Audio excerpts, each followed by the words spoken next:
En principio, aclarar que en el año 67 en Venezuela la originalidad con los nombres no tuvo su mejor momento. Les puedo asegurar que, bueno, miren la historia, Juan Carlos todavía no era el rey de España, o sea que no es un niño monárquico, pero por alguna pura razón la familia de Chirinos decidió imitar mi nombre porque yo nací unos meses antes, ¿no? O sea que ahí queda claro que todo comenzó conmigo. Y no, digamos que literalmente nos ha traído muchas alegrías el tema de llamarnos, y más personas que se me acercan y me dicen, oye, qué bien, me ha encantado tu novela, es estupenda, qué maravilla, gran novela, Nochebosque, ¿no?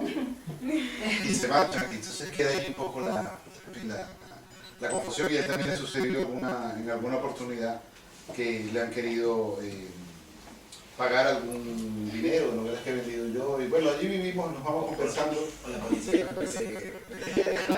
Claro, y bueno, vamos con el tema de ser venezolanos del mismo año y llamándonos igual, y estamos intentando en todo caso que las novelas no se parezcan tanto, y sí, para evitar ese inconveniente. Y en todo caso, pues ahora Juan Carlos les hablará de Nochebosque, de la suya, que es una novela con un registro particular. Y yo decirles, de Chulapos Mambo, que es una novela que quería escribir hace mucho tiempo. En mis novelas anteriores había una cierta erupción del humor, pero alternado con ciertos tonos trágicos, con ciertos tonos líricos, con ciertos tonos afectivos. El humor era como un chispazo que aparecía dentro de esos libros. Pero yo quería hacer un libro que fuese como se va volviendo uno a los 40 años, es decir, cínico, desengañado, ¿no? Digamos con bueno, si usar el término español, la mala leche, ese mal humor que me imagino que te viene del colesterol, que ya no empieza a funcionar de la mejor manera, y con el miedo de repetirlo, porque la presentación de empatía de la resaca, ¿no? Las resacas a los 40 años comienzan a hacer otra cosa, y eso te va criando el carácter. Entonces yo quería hacer una novela que tuviese un poco lo que es la visión del universo como que se va transformando. Me han dicho que a los 50 además vuelves a convertirte en una persona optimista y risueña, pero entonces quise escribir una novela que tuviese un humor un poco más feroz, un poco más duro, con una serie de personajes que a mí me interesaba trabajar. Uno de ellos, por ejemplo, se llama Simao, y es un personaje, un hombre bastante bien parecido, pero le resulta muy sorprendente que las mujeres nunca quieren volver a quedar con él. Él solo sale con ellas una vez. Y un día escucha la leyenda de que las relaciones sexuales pueden durar más de 30 segundos. Y eso lo sorprende muchísimo, y bueno, digamos que es parte del drama que dispara la búsqueda que él tiene en la novela, es saber si eso es cierto, ¿no? Si no lo han engañado hasta ese momento. Y también sufre una repentina ruina económica, una feroz ruina económica, que lo hace convertirse en lo que llaman en España un espantaviejas. Es una persona que se dedica en edificios de renta antigua a perseguir a los vecinos que no quieren entregar los pisos, ¿no? Ese es su oficio. Luego tenemos a otro personaje llamado Alejandro, que es un empresario canario de muchísimo éxito. Odia el haber nacido en Canarias y por lo tanto se pone a hacer unos cursos con actores para tener la pronunciación madrileña y que no se note de ninguna manera su origen insular. Y se enamora perdidamente de una mujer, de una publicista que conoce, y decide hacerse su amante, pero descubre que si se separa de su mujer pierde la empresa que tiene. Por lo tanto, llega a una conclusión genial. La única manera en la que él puede tener a esta mujer a su lado es que su mujer tenga a su vez un amante, y él se dedica durante la novela a hacer un casting para buscar a quién la persona y que pueda realizar esa tarea. Y luego tenemos a Henry Estrada, que es un escritor que desea ser famoso por encima de cualquier cosa. Tiene una inmensa pasión literaria, una inmensa ganas de escribir, de vivir la literatura profundamente, pero no tiene talento, ¿no? Es el único pequeño detalle que tiene él en su relación con la literatura. De hecho, cada vez que él intenta escribir, lo único que puede hacer es repetir las novelas del boom. Entonces, a lo largo de la novela, lo vemos escribiendo algunos textos, y vemos que en realidad escribe Cien años de soledad, escribe Rayuela, escribe Aura, de Carlos Fuentes, y se plantea en algún momento, y hago la mención porque estamos en Ginebra, Dice, pues quizás el problema que yo tengo es que no soy ciego como Borges. Quizás si me quedo ciego como Borges, pues voy a tener el talento de Borges. Solo que en el último momento, cuando está intentando quedarse ciego mirando el sol, recuerda que Borges tenía a su madre que lo cuidaba, que Borges tenía una señora también que estaba pendiente de sus cosas, y que él en realidad es un hombre que no tiene ninguno de esos apoyos. Y dice, no, yo no me puedo quedar ciego como Borges, porque no voy a tener quien me cuide. Y dice, en España los buenos escritores les ha faltado un brazo, ¿no? Sí, han tenido problemas, Cervantes y ¿cómo se llama? Valle, ¿no? Valle Inclán, también le faltaba un brazo. Y entonces dice, no, el problema que está teniendo mi obra es que me sobra un brazo. Bueno, ahí, digamos, comienzan a ocurrir una serie de hechos y circunstancias. Estos tres personajes se juntan y cada uno tiene un objetivo en la vida, que es lograr pues, el objeto de su deseo, que varía en cada caso. Y pues comienza a ocurrir lo que es esta historia de Chulapos Mambo, que bueno, es una novela en la cual se van produciendo una serie de enredos, de problemas, de situaciones disparatadas, irrumpen actrices de cine pornográfico, críticos literarios que son secuestrados, y también hay unos problemas con ayuntamientos, corrupción administrativa. Es una novela, digamos, que apuesta un cierto tono delirante, parecido al de la novela cómica inglesa o al del esperpento español. Y bueno, me gustó muchísimo escribir este libro, que se llama Chulapos Mambo, porque es un poco la mezcla. Chulapo se llamaba el personaje popular de ciertos barrios de Madrid, y todavía hoy en día los niños se visten de chulapos en ciertos días de la ciudad. Y el mambo, porque es un ritmo que viene del Caribe, entonces habla un poco de una ciudad de Madrid mestiza, dialogante, con culturas, y una ciudad que puede ser muy hostil, que puede ser muy divertida. Y bueno, es un poco, digamos, lo que yo tendría que decir en un principio sobre Chulapos Mambo. Y yo creo que entonces, Juan Carlos, podrías demostrarles que Noche Bosque, que es una estupenda novela, no tiene nada que ver con esta otra, porque trabaja otro tipo de ritmo, ¿no? Sí, bueno, muchísimas gracias por venir. Es mi segunda vez aquí, mi segunda prueba en Albatros y en Ginebra. Muchísimas gracias a Rodrigo. Rodrigo es nuestro... Ya tenemos un librero en Ginebra, nos falta el banquero solamente. Yo por lo menos será un librero.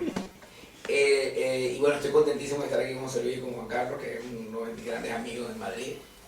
Una de las personas que más con la que más he compartido en estos últimos 15 años viviendo en España. Bueno, y desde el principio, desde que José Luis me dijo que iba a montar esta editorial independiente, y se va a lanzar a la aventura de montar una editorial, que es una locura en el fondo, hacerlo en Madrid hoy en día.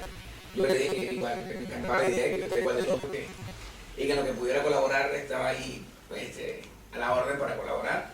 Y le ofrecí todos mis manuscritos, toma una carretilla, llegó una carretilla de manuscritos a su casa y se los tiré así, toman todos mis manuscritos y publicaron todos y publicó claro.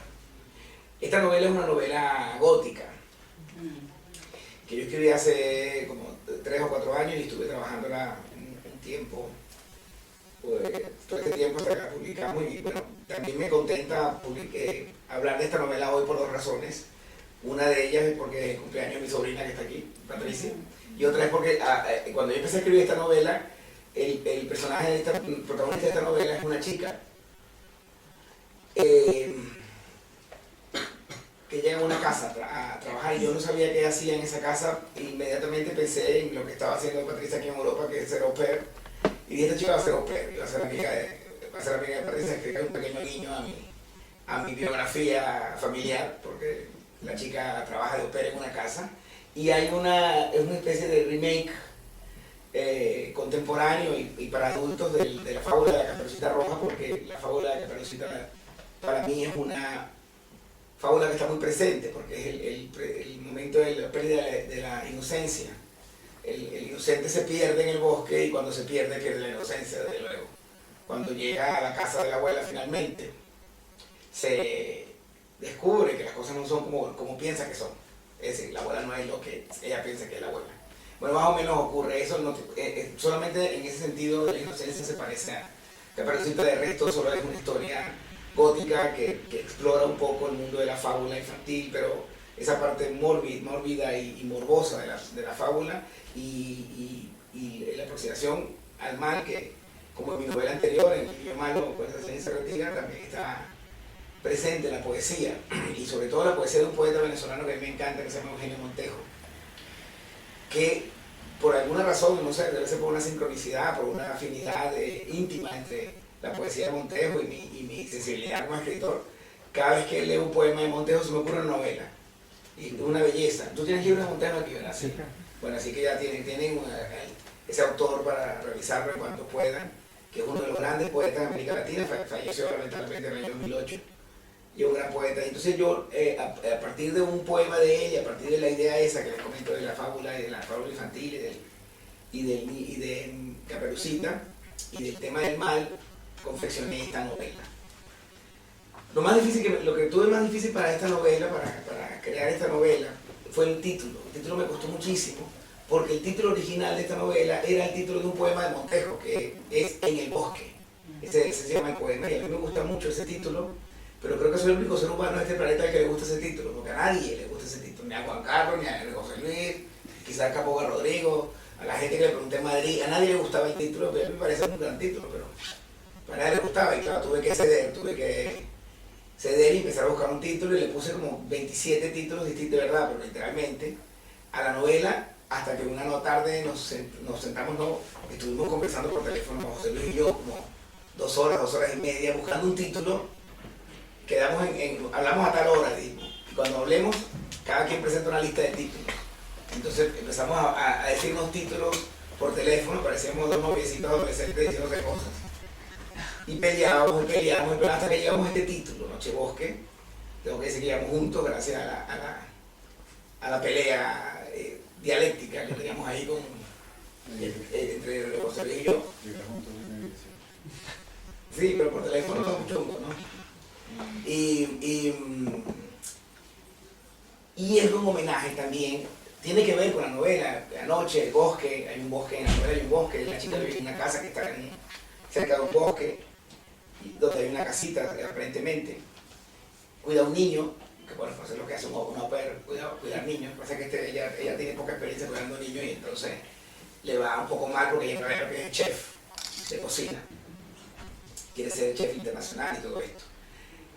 Y también es un homenaje a una novela de una gran novelista estadounidense que se llama me perdona la pronunciación, Juna Barnes, que se llama El bosque de la noche en español, pero en inglés esta novela se llama Nightwood. Y lo que... digamos, conciencia de su imposibilidad de alcanzar un discurso absolutamente original como pretendían las vanguardias, y de reconocerse gozosamente en parte de una tradición a la que intentan darle un pequeño giro, una pequeña vuelta. Porque, por otro lado, tú hablas de la novela gótica, pero también tu novela está muy relacionada con el cuento infantil, con el cuento de hadas, ¿no? Que tiene una tradición, y lo que pasa es que tú intentas, y para eso tienen que leer la novela, invertir ciertos elementos que son propios del cuento de hadas, del cuento infantil, donde el niño se pierde en el bosque, ¿no? Te enfrentas a una tradición y le das una interesantísima vuelta, ¿no? Y esta es la parte que tú dices que yo también lo he hecho muy bien no, y yo trato de utilizar los recursos de la novela cómica o de la picaresca, pero adaptándolo al momento actual, y de darle un giro para que tenga cosas que decirles a los lectores, ¿no? Y la obra, porque yo creo que la risa es históricamente un componente, un elemento que nos hace los seres humanos, y la vida pues mucho más compleja, mucho más interesante, pero cada época tiene su manera de reír, ¿no? Sí, su manera de tener miedo. Un poquito más para que, sí, cuando era la novela, yo la pongo más para ver que sí se acerca a la comicidad, por supuesto, porque hay mucha picaresca y estos personajes son absolutamente esperpénticos, pero esta novela da un paso un poquito más allá dentro del tema de la comicidad, va hacia el humor, es decir, te muestra lo obvio así, como si fuera una costura. Por ejemplo, en un aspecto es Henry Estrada, que es uno de los protagonistas de la novela, que quiere ser un gran escritor. Se sienta siempre en su ordenador y empieza a escribir, y empieza muchos años después, frente al pelotón de fusilamiento, el coronel Gabriel Buendía, y después al día siguiente se entera que eso ya está escrito y dice, coño, ya está escrito. Pues después escribe en un lugar de la Mancha de cuyo nombre no quiero acordarme, y se le manda a un amigo y le dice, no, por eso está escrito. Dice, ¿cómo es posible? El tipo se le ocurren los inicios, se le ocurren las técnicas literarias ya inventadas, pero se le ocurren. Y en eso es muy divertido porque eso es un poco patético, o sea, te ríes, pero es patético en el fondo, ¿no? Y además, ahí sí hay una referencia, bueno, uno puede establecer un lazo con una novela latinoamericana que es 100 años de soledad. 100 años de soledad, José Alcalá Buendía, descubre cosas que ya están descubiertas, descubre que la Tierra es redonda. Se da cuenta de la Tierra es redonda y lo dice, la Tierra es redonda como una naranja, ¿te acuerdas?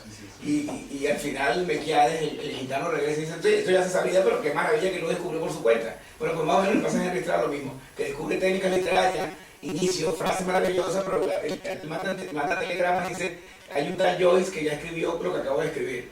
Maldita sea, se me adelantó, y es irlandés. Entonces te matas de risa leyendo ese tipo de cosas, y eso es hace una ligación con la novela como 100 años de soledad, es un paso más allá de la comicidad, que no es simple risa. Hay algo ahí tierno que sí se repite en las novelas de Juan Carlos, esa ternura patética de los personajes, como no sé si han leído alguna otra novela de Juan Carlos antes.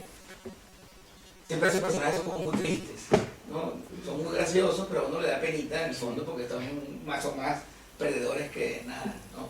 Yo espero que en este caso sean como Humphrey Bogart, ¿no? O sea, sean más duros, menos tiernos. Sí, como el Bogart de Casablanca, ¿no? Son sinvergüenza, pero yo los veo un poco tiernos. En el fondo, sí, siempre se te termina escapando algo de ternura, pero hay que seguir trabajando para eliminarlo para eliminarlo por completo. Pero en todo caso, quería, pues ya que hemos sacado un poco el tema, te quería preguntar, y a partir de lo que has comentado a mi novela, te quería preguntar... Antes de que empiecen las preguntas, que están locos. Claro. Bueno, ¿qué actitud tienes tú como escritor? Me parece como un tema interesante frente a la originalidad. O sea, ¿qué es para ti la originalidad en literatura? Porque yo muchas veces te oigo criticar ciertas novelas que te disgustan, ¿no? Con gran vehemencia. Y dices, eso ya está inventado, ¿no? Entonces me interesa en todo caso que, y hablando un poco en relación a esta novela, ¿qué es para ti lo original? ¿Es importante lo original o la originalidad? Yo no sé, yo creo que el original son los pantalones Levi's que dicen original, pero la originalidad no existe. No es, para mí, particularmente pienso que la originalidad no existe, nada. Puede existir lo novedoso, uno puede hacer como tú decías, dar una pequeña vuelta y contar lo mismo otra vez de otra manera. Y lo único, yo doy clase de educación literaria en Caracas, en Madrid. Como estoy en Ginebra, ya las ciudades se me mezclan. Ginebra y el mundo. Como doy clase de educación literaria, le digo a mis alumnos lo siguiente: ustedes lo único que pueden hacer en la vida es imprimir, ser auténticos, imprimir su propia voz. Lo único que tienen que hacer ustedes para escribir es descubrir su propia voz, buscarse, ir hacia adentro, un proceso de introspección, más hacia adentro, y cuando usted descubre su propia voz, usted va a saber decir lo mismo que ha dicho Shakespeare, que ha dicho Cervantes, que ha dicho Méndez, pero con su voz. Eso es único e irrepetible, eso sí es único e irrepetible, porque es una huella digital, como el iris, como la huella digital, decirlo con su voz. También les digo, si usted no tiene talento, yo no le voy a dar talento, y por más que escribe, si no tiene talento, no se dedica a esto, yo no se lo voy a decir, usted lo va a descubrir solo, usted va a descubrir solo que tiene talento. Entonces, esas dos elementos, esas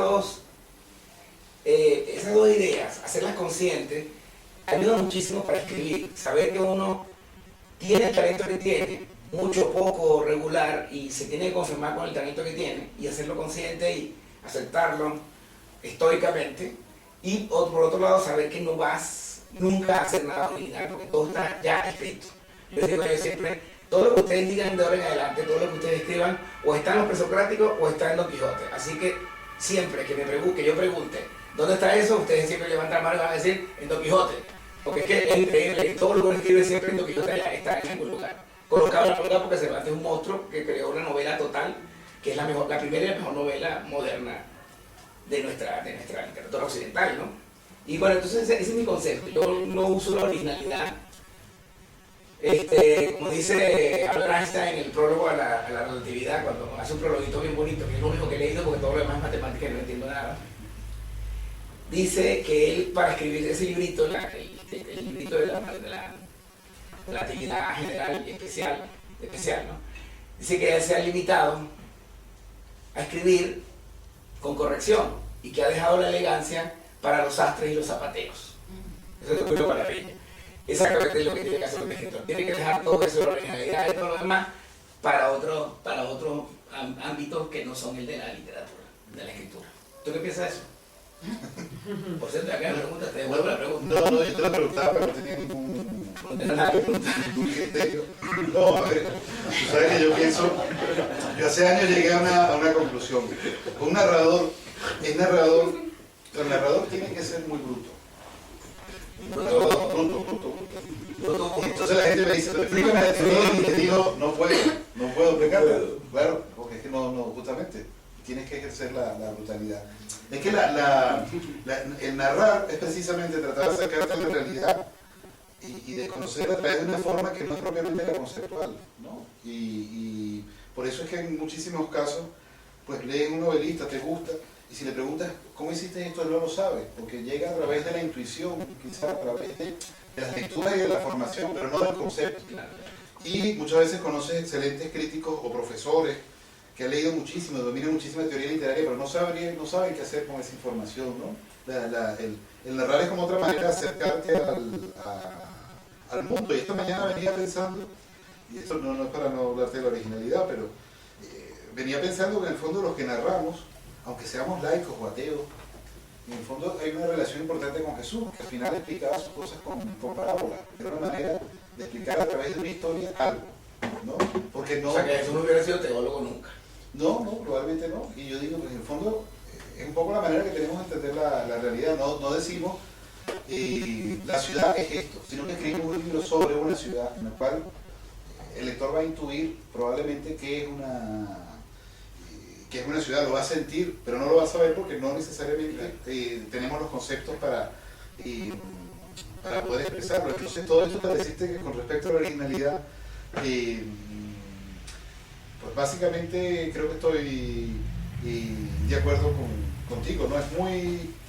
Me parece que es inútil y los escritores que se plantean la originalidad como un proyecto absoluto y como su primer proyecto, pues terminan haciendo tonterías porque lo que se llama original en literatura por lo general se parece mucho, ¿no? Es algo que ya alguien inventó como originalidad. Yo recuerdo, no hace tanto un escritor me contó que había inventado algo y cuando me lo mostró le dijeron, esos son los caligramas, ¿no? Que lo hizo Apollinaire, eso no es original. Y entonces me dijo un profesor, un investigador, que él ha detectado ese tipo de juegos visuales en la literatura, no sé si en los griegos, pero una cosa de miles de años, o sea que lo de Apollinaire incluso es muy... sí, entonces yo creo que en todo caso es una angustia que te tienes que quitar de encima y tratar eso sí, de contar las cosas como con tu huella personal, ¿no? Como tú comentas, de la manera que tú lo harías, de la forma que tú lo harías. Y es que, eso lo decía Ernesto Sabato, 3 pintores se colocan frente al mismo paisaje y siendo el mismo paisaje cada uno lo va a pintar de una manera distinta, ¿no? Y me parece que un poco lo que nosotros hacemos, ¿no? Cuentas la misma historia y cuentas Romeo y Julieta, pero tu Romeo y Julieta va a ser distinto al de Shakespeare, ¿no? Probablemente algo un poco mejor el de él, el tuyo, pero en todo caso... Eso que dice Sabato parece un inicio de un chiste. 3 pintores se colocan frente a un paisaje, un español, un ruso y un suizo. Faltaría la otra parte. El chiste. Claro, lo que haría el escritor precisamente y es dejarlo en ese punto que tú lo has dejado, porque el lector construyera la parte que falta del chiste, porque uno lo que hace en el fondo es esbozar una serie de situaciones y el lector que las completa, ¿no? Eso ya lo dijo. Y es una cosa que yo aprendí de un poeta venezolano, se llama Germán, que yo no dejo que mis alumnos hagan. Cuando van a leer un cuento, dicen, bueno, este cuento no me explique nada. Si el cuento tiene que explicármelo es porque el cuento no sirve. Deja que el cuento se explique solo. Si no entendemos el cuento es porque el cuento no funciona. No, el poeta, en este caso el poeta, no quiere decir en el poema. El poeta dice o no dice. En la poesía no quiere decir, dice o no dice. Si no dice, estamos mal. Entonces, en ese sentido, eso que tú dices, el escritor no es bruto, tiene que ver con eso, que no quiero que me expliques, el proceso de creación. Quiero que crea. ¿Cómo que dice Huidobro? Poetas, no cantéis a la rosa, hacedla florecer en el poema. Dice, y es exactamente lo que cree Huidobro en el arte poética esa, ¿no? Pregunten, aprovechen. Aproveche que solo hoy tenemos a Carlos Chino. Solo hoy que es antes de que vaya a correr la maratón. Por cierto, Rodrigo, que pensamos en principio que era algo que había organizado para nosotros. Yo veía Caperucita por todos lados. Yo Rodrigo que las puso a correr por mí. Claro, yo no veía en muchos lados que venían como ofendidos. Y entonces nos dijo, no es una fiesta típica. Ah, bueno, qué detalle. Pero estaba muy alegre la ciudad. En todo caso, estoy muy contento de estar aquí con ustedes, de verdad. Y sí, bueno, si no quieren que conversemos, pues podemos celebrar comiendo y bebiendo, como se celebra. Pero tienes hambre. No tengo hambre, pero La la literatura siempre es un acto de voraz. Bueno, y eso, por cierto, que sí, una cosa que me gustó mucho en la presentación del libro de Juan Carlos en Madrid. Y Ernesto Pérez Zúñiga, cuando hizo la lectura de Nochebosque, comentó que en el fondo es una novela gastronómica, ¿no? Que es una novela que tiene mucha relación, siendo una novela gótica, con el comer, de una manera feroz, ¿no? Y fíjate, yo te diría que por qué no te lees el primer párrafo, si no te importa, de la... Leo una cosa. Sí, lees el primer párrafito de la novela. Es un poquito duro, ¿no? Bueno, pero ilustra un poco eso que hemos comentado, esa relación entre el miedo y el comer. Hay corazones sensibles aquí. De un párrafito. Bueno, leo el primer párrafo, a ver qué les parece. Y después, bueno, tú tienes que, en contestación, como un contrapunteo llanero, tendrás que... Pero ya los dos a la vez. Como una fuga. Hacemos una tocata y fuga, pero sin tocata. Más fuga que tocata. La semana en que comenzó de au pair en casa de Ligia Luperca, Paula Sorsky tuvo el mismo sueño 3 veces. Flotaba boca arriba en la piscina y se dejaba manosear por Iván, su novio. Vestía un bikini escarlata. Mientras ella acariciaba la entrepierna, las palpitaciones le aseguraron que el placer se prolongaría. Iván siguió una rutina. Atrapó sus pies fríos, subió por los muslos y se entretuvo en el vientre. Rozó su espalda, buceando por debajo de ella, liberó el bikini y sus senos se hirieron. Primero, la lamió muy suave. Con la lengua, Iván le borró el pezón izquierdo y ella no se quejó, sino al contrario. Gimiendo, demostró cuánto le gustaba. Él se lanzó sobre el pezón derecho y también lo suprimió con un lengüetazo. Poco a poco se está rescatando la literatura española, pero no está en el canon porque al ser un autor que provocaba la carcajada, pues les parecía sospechoso a los críticos, ¿no? Dice, si me estoy riendo, no debe estar bien, ¿no? Hay una cosa como culpable. Prefiere primero el sexo salvaje que reírse, ¿no? A pesar de que ese texto de Foucault comienza hablando de la risa, ¿no? La palabra y las cosas. Sí. Dice, este texto nació de un texto, este libro nació de un texto de Borges, de la risa que provoca leerlo. Yo es que no entiendo Foucault, entonces No, yo entendí que está ahí. Ese capítulo. Que nació un texto de la risa. Sí, esa parte, ahí parece que vas a entender. ¿Y te acuerdas que Humberto Eco, ese es el tema, el del nombre de la rosa, la risa? Claro. El libro perdido. Entonces el crítico como que tiene miedo a la risa, ¿no? Sí, es que la risa nos hace muy, en fin, muy frágiles, ¿no? Y nada más, el movimiento facial de la risa es muy parecido al del llanto, entonces yo creo que le tenemos cierto temor a la risa, no sé en Suiza, por supuesto. Y en España en Venezuela, perdón, decían que si hacías reír a una mujer tenías algo ganado, ¿no? Y ibas avanzando. Y los mujeres también ocurren, una mujer divertida y liga muchísimo. Sí, es cierto. Bueno, aquí en Suiza hay un narrador, de la Suiza alemana, Friedrich Dürrenmatt, que es maravilloso, bueno, no sé cómo se pronuncia, que es divertidísimo, en parte de risa con él, no sé si lo han leído, En alemán se pronuncia Martínez. Sí, Federico Martínez. O sea que sí hay como una especie, por lo menos en la parte alemana, que ahorita que lo pienso, sí, ¿no? Hay esa parte graciosa. Pero una de las cosas interesantes del nombre de la rosa, que es una novela que está viendo, las novelas de Eco no me interesa tanto. Pero es cierto que va un tema muy importante, es como las culturas siempre han tenido miedo de la risa, ¿no? Y siempre que va a ocurrir una gran tragedia en el mundo, que alguien está por organizar una escabechina, una de las primeras cosas que se excluye es la risa, ¿no? Dice, no, aquí estamos hablando en serio. estamos hablando de la patria, estamos hablando de la raza, o de la fe, o de... Del ¿no? hombre nuevo. Claro, se hace un discurso donde la risa no tiene cabida, por eso a mí me tranquiliza mucho. Siempre cita, por favor. Claro, sí. Por eso me tranquiliza mucho cuando la gente se desorganiza y se ríe, ¿no? Me parece que, en fin, que hay posibilidad de salvarse. Hay un comentario de Rabelais, Sí. del autor de Gargantúa y Pantagruel. Entonces él decía que el hombre que le gustaba más, el hombre que reía, porque el que sonríe se siente superior. Hay veces que hay temor en algunos escritores tratar de encontrar la carcajada por temor a perder el glamour, ¿no?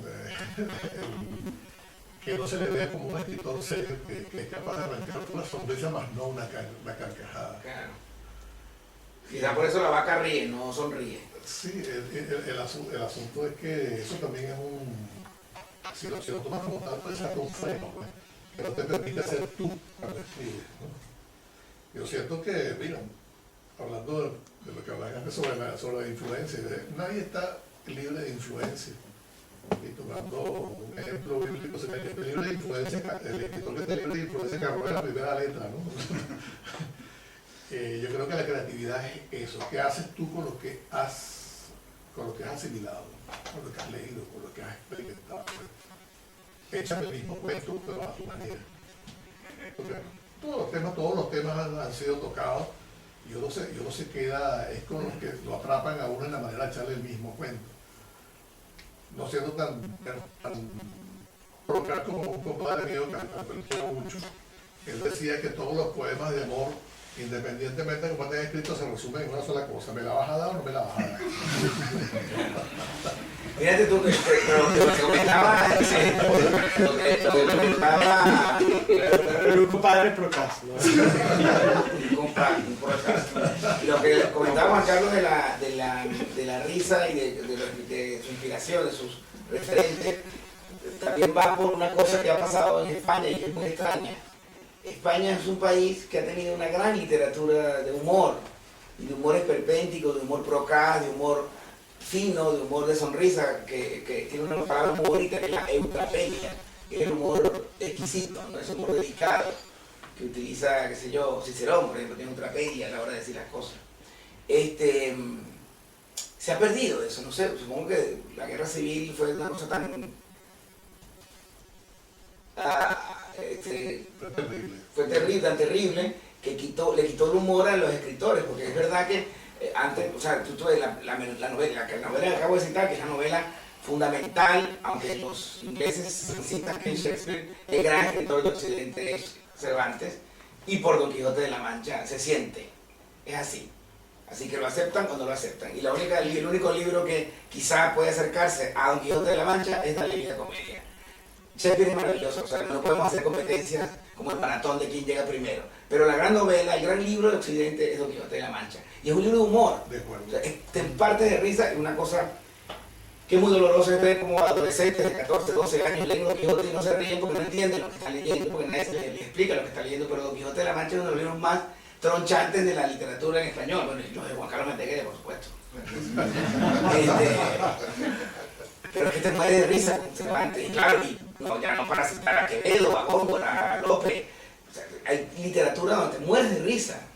Incluso una obra tan aparentemente alejada de humor como el Don Juan de Zorrilla es una obra de teatro graciosa. Estoy poniéndote porque el tipo es un chulo que comienza compitiendo a ver quién ha tenido más mujeres, a quién le ha respondido esa pregunta tuya de manera afirmativa. Más veces con el Don Luis Mejía, ¿no?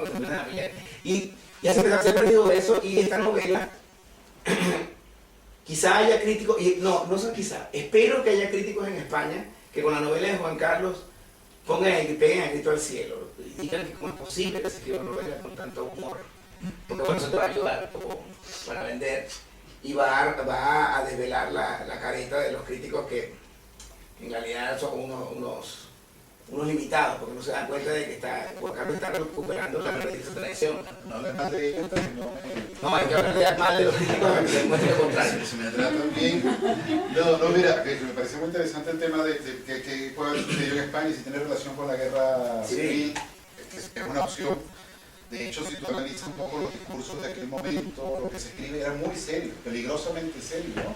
Estaban los dos extremos, iban a salvar al país y al mundo, por lo tanto no había espacio para la risa. Y la literatura española, mira, se acerca todavía al tema con muchísima seriedad, porque lo digo porque fue muy dramático. Hay una novela excelente, por cierto, que se llama Fabulosas Narraciones por Historia, de Antonio Orejudo, y es muy interesante porque esta novela que es tronchante, te ríes, te diviertes, se te salen las lágrimas de cómo te ríes con esa novela, durante la primera parte, que es la parte que sucede antes del estallido de la Guerra Civil. Luego que estalla la Guerra Civil, la novela, y lo hace muy bien, tiene un giro muy dramático, ¿no? Y es otro tipo de novela. Entonces, sin embargo, es como, cuando te acercas al tema, el registro necesariamente cambia. Pero me parece muy interesante que Fernando Iwasaki, que es un español nacido en Perú, no voy a cometer la imprudencia que cometen algunos de decir es el primer libro de humor sobre la guerra civil, no.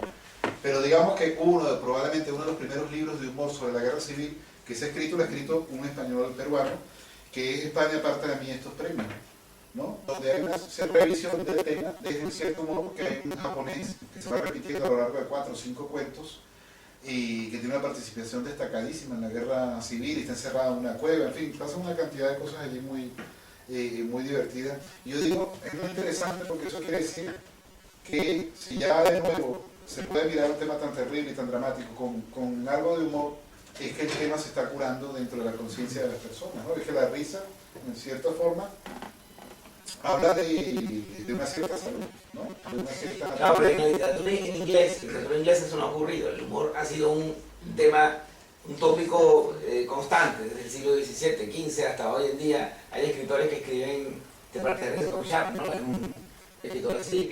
Incluso cuando critican de manera feroz en la literatura inglesa, te puedes morir de risa. Rebelión en la Granja, de Orwell, es un libro que te mueres de risa, te indignas, porque los cerdos son unos cerdos.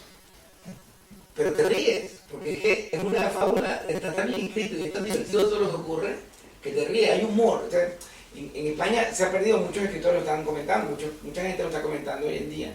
Y quizá también porque escribiste esa novela como una manera de un revulsivo para chinchar un poco y que no fuera tan serio todo. Pero es que claro, uno piensa en Unamuno, Dios mío, pero el humor de Unamuno, entonces, ¿cuándo murió el humor de Unamuno? Es tan serio todo, ¿no? Sí. Es que era Salamanca, Palanca. Además que yo lo admiro mucho, quiero que sepan que yo admiro mucho a Unamuno, lo quiero muchísimo, pero él es muy serio, ¿no? Le faltan risas. Ahora, no se sacrifican ciertas cosas al querer hacer humor, por lo menos, un humor identificado con tu gentilicio, con tus orígenes. Cuando tú decías que no es el humor venezolano, claro que no, el humor venezolano tiene unos códigos bien particulares, ¿no? Pero yo me imagino que para ti escribir en Europa también significa acomodar ese humor para que sea entendido dentro del ámbito que estás escribiendo. Quizás los venezolanos tenemos la suerte de que hemos tenido tanta influencia en lo que nos hemos leído dos o tres libritos que nosotros podemos entender quizás el humor inglés, podemos entender el humor de los españoles y todo eso, pero al revés no se da con mucha facilidad, ¿no? El hecho de que manejar el humor con los códigos venezolanos, que son bien particulares, ese juego de palabras, ese juego de situaciones absurdas con realidades, no. La pregunta te la hago por lo siguiente, ¿eso no coarta un poco tu venezolano que te ha hecho casi que vino contigo de fábrica? No, porque no vino a trabajar ese venezolano. El venezolano no vino a trabajar ese día. No, porque, a ver, lo que pasa es que muchas veces ese humor tan particular que tú mencionas, uno tiene detectado que obedece como a ciertos códigos culturales que solo podría comprender un venezolano, o en el caso colombiano, un colombiano, o en el caso... Por ejemplo, hay un chiste que a mí me contaron de Colombia que tuve que pedir la explicación y luego me divirtió. Un chiste de bogotano me dice que es lo primero que dice un costeño el 1 de enero. Entonces dicen que el costeño se levanta y dice, y este año tampoco se hizo nada. ¿no? Y claro, yo le digo, y no entiendo, y dice, no, es que los costeños tienen fama de trabajar menos que nosotros. Pero claro, necesito una nota de pie de página. Entonces tú vas detectando que las referencias muy específicas, ¿no? Los comentarios jocosos que necesitas de una nota de pie de página son los que probablemente no debas, entre comillas, utilizar a la hora de escribir una novela que pretende abarcar un número mayor de lectores. Yo lo que planteo es eso: si esto necesita una nota de pie de página, es porque probablemente no esté dirigida al público al que estoy intentando referirme en ese momento, ¿no? Y es que una cosa que sucede cuando te mueves del lugar, ¿no? Es que comienzas a pensar que tus receptores no son solo los de tu país, ¿no? Sino que eso decía por fin en los años 20. Aspiras a que los receptores de tu libro estén comprendidos en todo lo que es el universo del idioma. Entonces evitarías, digamos, ese tipo de humor tan específico. O en el caso de Nochebosque, por ejemplo, yo creo que es una novela que en principio aspira a ser comprendida por personas que lean y hablan español, ¿no? Independientemente, no hay ahí una referencia. Hay una cosa en la que estamos de acuerdo, Juan Carlos, yo creo que hemos hablado mucho de eso, yo difiero un poquitico lo que está diciendo, porque en la parte del gentilicio, para mí el gentilicio de un escritor es la lengua en la que escribe, en principio. Entonces la lengua en la que yo escribo, que es el español, ese reino de Cervantes que llama Julián Pietri, o que Fuentes llama el Redentor de la Mancha, es el lugar donde yo estoy escribiendo. Entonces, es verdad que hay contingencias, cosas contingentes, como ese chiste que acaba de echar. No lo dice Perdón, pero ese chiste que acaba de echar Juan Carlos, esa cosa contingente que acaba de decir Juan Carlos del costeño en Colombia, son contingencias, son detalles, pero en última instancia uno puede echar un chiste en Venezuela sobre los burlados de los andinos, de los gochos, como nos llaman a los andinos en Venezuela, pero lo trasladan a España y es un chiste de lepe, o sea, un chiste de leperos. O sea que en el fondo no es que el humor venezolano sea particular, no, yo creo que no, yo creo que el humor venezolano es particular. El humor venezolano es el humor en español manifestado en ese momento, en ese territorio en particular. Es como la lengua. Yo hablo español, tengo 15 años viviendo en España, y como pueden notar, yo no tengo ciertas pronunciaciones de los españoles porque no las he adquirido todavía, a pesar de que tengo algunas expresiones en español de España. Pero porque no me ha hecho falta, porque yo vivo en un país que se habla español y yo hablo el español que aprendí a hablar en Venezuela y la gente me tiene que entender, me tiene que entender. O sea, no es que no le tengo que explicar qué dice.